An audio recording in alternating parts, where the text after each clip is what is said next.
What's up, everybody, and welcome back to my Horror Corner. I'm Drop Dead Fred. Hope you're all doing well and having a fantastic day. Really quick, if you haven't already, please be sure to hit that subscribe button. It would mean a lot if you join me here in my Horror Corner and listen to me ramble on about movies.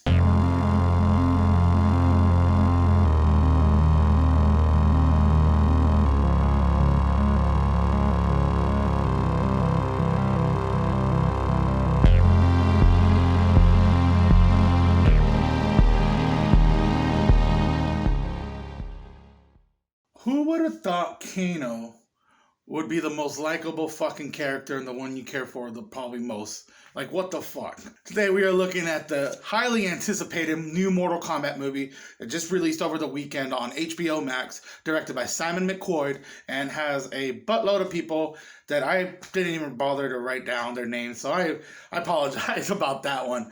But let's talk about this movie because I have a few things to say. Did I like it? Yes, I did. Did I have a good time? Yeah, I freaking did have a good time with it. It was bloody as hell. It was gory. The kills were fucking top notch. The fatalities were cool. Especially Kung Lao's fatality was probably the best one in the fucking whole movie. I was very entertained throughout the entire. Yeah, I was entertained throughout the entire movie. You could say that. And that, you know what, really quick, that's the type of movie this is. Like, what do you expect? The fucking movie's called Mortal Kombat with a fucking K. Like, and I'm glad they addressed that in the movie. They kind of poked fun of it at one point. You know, like they even misspelled it. Like, what the fuck? But with a movie called like this, based off of video games that was started off in the 90s and has had like 12 plus fucking, like 11 games. I don't know how many fucking games there are. Like 2 movie adaptations, a mini series, cartoons, you know, a whole bunch of shit. What do you expect? You know, this is the movie where you go in and you just turn your freaking brain off, you eat some popcorn, and you just watch the screen and you have a good fucking time. And that's what I did, definitely. You know, I had pizza, I was sitting there with my girlfriend watching this, I was like, damn, this is good. That being said, just because it's entertaining doesn't mean there's things that it's perfect, okay?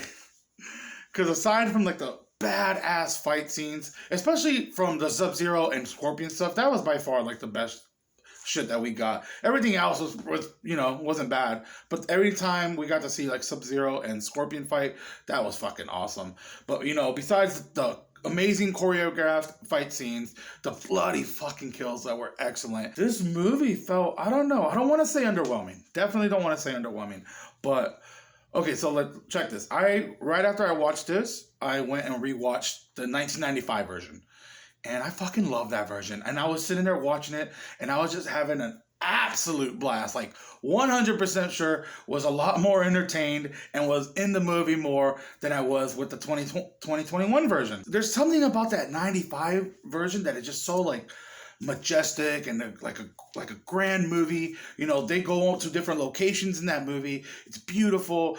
The acting isn't the best, of course, but I don't know, I was talking to somebody and my buddy Stab said, you know, that this one, the newer one, just doesn't have a lot of the charm that the old one does, and I completely agree with you, Stab. Like, it really doesn't. I was watching the new one and just felt like something was missing, and I couldn't figure it out. I watched the new one like 2 to 3 times now, okay, and every time I felt a little more like desensitized to it, if that makes sense. It kept rubbing off me. Okay, maybe it was just the hype that was really making me like this movie, because the more I'm watching it, like I said, you go watch this one time in the movies, you're going to have a blast. You're going to like it. You're going to be like, damn, that was pretty badass. Fuck yeah, those kills were fucking awesome. Because they were, you know. The fight scenes were fucking cool. One thing I was upset about was the music felt underwhelming. How about that? Because like I said, I rewatched the 95 version and they were pumping you with fucking badass music. Especially when Reptile fights Liu Kang. That Reptile song is so good.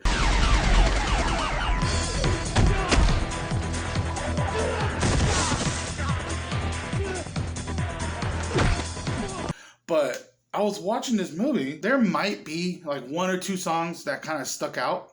But for the most part, nothing really drew me in. And like I said, that 95 version has so many different types of music. You have music with like drumming, dun, dun, dun, dun, dun. Then you have like the fucking synthesizers, rock music. It was badass, dude. And that just felt the music was very lackluster in the new Mortal Kombat for sure for me. Fucking Kano. Holy shit, though. Kano was the best part of the fucking movie. Honestly, next to like the Scorpion and Sub-Zero shit, anytime Kano was on the screen, I was having a blast, dude. His fucking, the one-liners he's got and just his dialogue is so fucking funny. There's a part where they first meet Liu Kang, and Liu Kang like shoots a fireball at him and shit. He's like, I'm not your enemy. And Kano's kind of just like, what the fuck? How'd the fuck you do that? Does that mean I'm gonna get superpowers? And then when he says that, Liu Kang walks up to him and he's like, there's much to learn. And he's like, the fuck? The way he just had that small little reaction, the fuck? I loved Kano in this freaking movie. He was so ridiculous and over the top, and it was badass. Honestly, the best part of the fucking movie, besides the fucking Sub-Zero Scorpion shit. Also, I want to talk about, before I go into like spoilers, because I'm going to go into spoilers. I don't know much about the lore of the game. I played the game when I was younger, but then they started getting into PlayStation and stuff like that, and I never got into the stories or the lores or anything like that.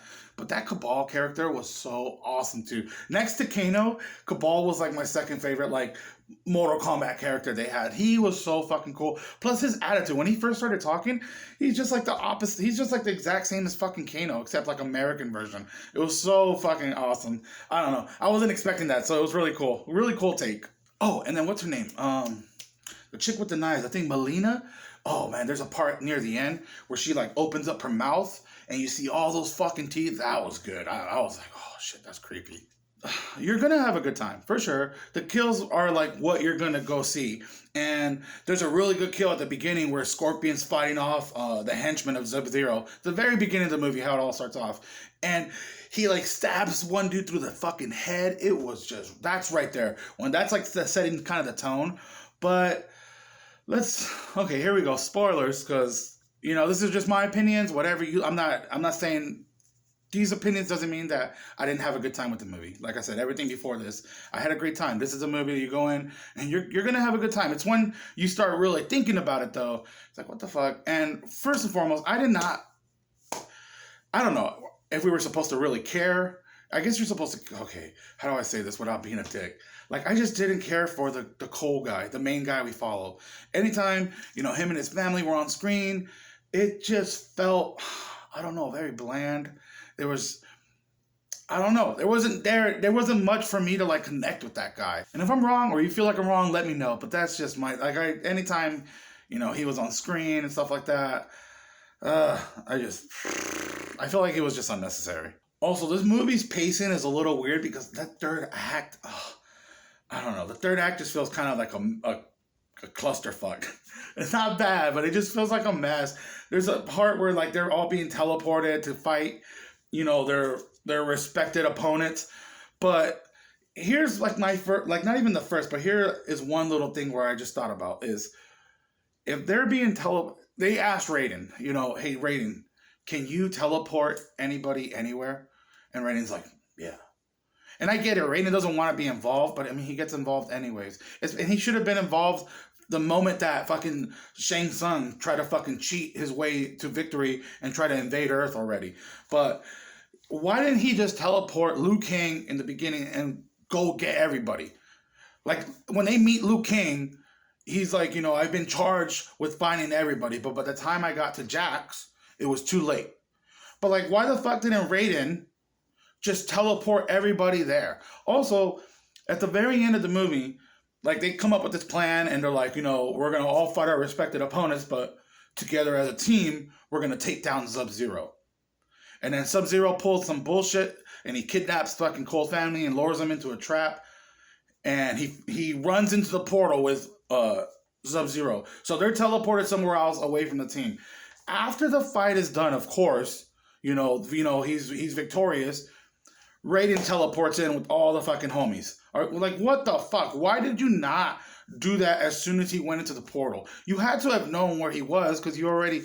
Like, there's, like, a lot of things that are just, like, when you really think about the whole Arcana thing, too. That's not in the game, I guess.